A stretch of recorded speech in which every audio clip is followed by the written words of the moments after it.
একজন কৃষকের দুটি গরু ছিল, একটি কালো আর একটি সাদা। সাদা গরুটি সারাদিন পরিশ্রম করে জমিতে লাঙল টানত, পানির মাটকা বহন করত, আর কালো গরুটি গাছের নিচে বসে ঘাস খেত। কৃষক কালো গরুটিকেই বেশি ভালোবাসত। প্রতিদিন সন্ধ্যায় সে কালো গরুকে মিষ্টি ফল খাওয়াত এবং স্নেহ করে তার মাথায় হাত বুলিয়ে দিত। পেছনে দাঁড়িয়ে সাদা গরুটি নীরবে সব দেখত, চোখে ক্লান্তি আর কষ্ট নিয়ে। সময় কেটে গেল। একদিন কৃষক বাজারে গেল, হাতে তার কাজের সরঞ্জাম।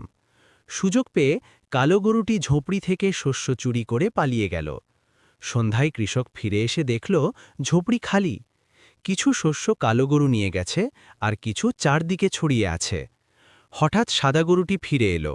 গাড়িতে ভর্তি ছিল পানির মাটকা। কৃষকের চোখে পানি চলে এলো।